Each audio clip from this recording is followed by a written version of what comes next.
সুরাতকে চুম্বন করলে গোটা দেহটা গুণামাত্ম হয়।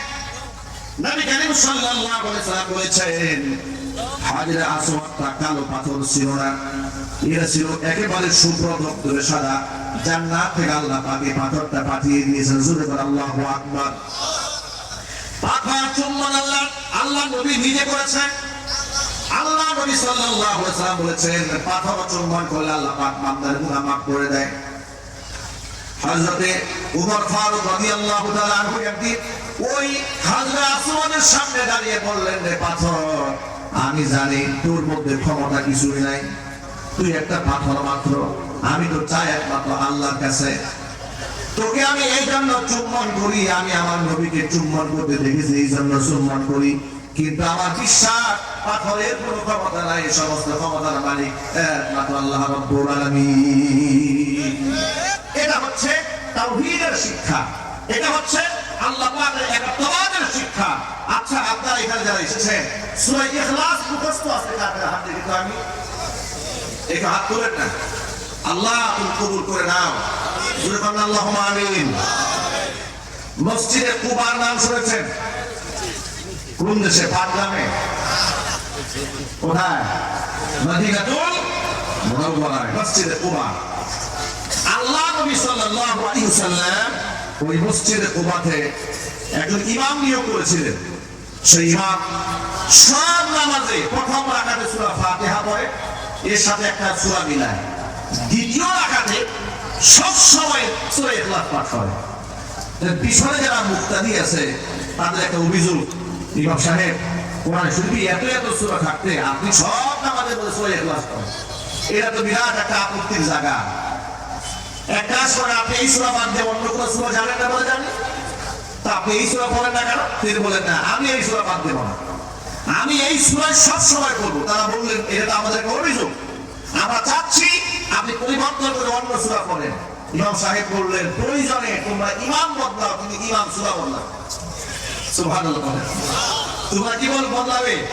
ইমাম বদলাবে, কিন্তু ইমাম সাহেব সূরা বদলাবে না। এই কথাটা মুক্তাদিরা শোনার পরে রাসূলুল্লাহর কাছে গিয়ে নালিশ নিয়ে গেছে ইমামের বিরুদ্ধে। নবী সাল্লাল্লাহু আলাইহি ওয়াসাল্লাম সাহাবায়ে কেরামের কাছ থেকে শুনতে পেলেন ইমাম সাহেবের নামে বিচার। সাহাবায়ে কেরাম বলেন, ইয়া রাসূলুল্লাহ, ইয়া হাবিবাল্লাহ, আপনি আমাদের ইমাম এমন দিয়েছেন, ইমাম সাহেব সারা বছর ধরে এক সূরা দিয়ে নামাজ পড়ায়, অথচ এতগুলো সূরা অন্যগুলো পড়তে পারে। নবীজি জিজ্ঞেস করলেন সাহাবীদেরকে, ওই ইমাম সাহেব তোমার ব্যাপারে যে অভিযোগ এসেছে, এটা কি সত্য অভিযোগ নাকি? বলে, হ্যাঁ সত্য। তুমি অন্য সূরা পড়ো না কেন? এত সূরা থাকতে? বলে, হে রাসূল, ইন্নী উহিব্বুহা, এই সূরাকে আমি বড় ভালোবাসি।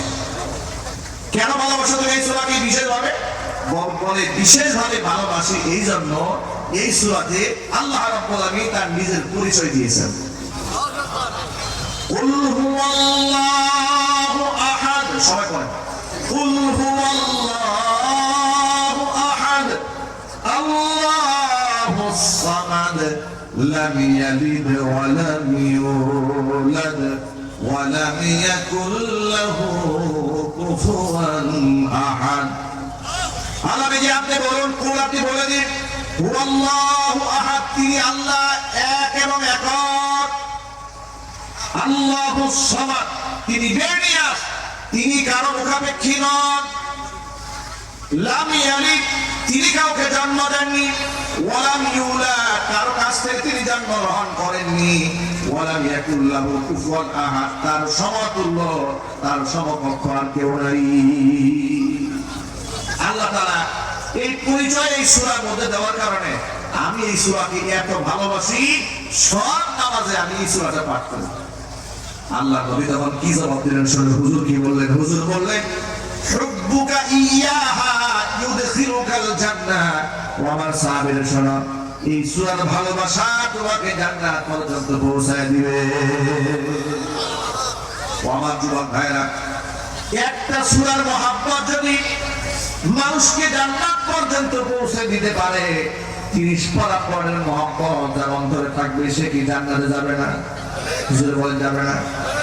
তাহলে এই সূরার মধ্যে কত বড় শিক্ষা আছে। আল্লাহ এক এবং একক, আল্লাহ পাক কাউকে জন্ম দেননি, কারো কাছ থেকে জন্মগ্রহণ করেননি।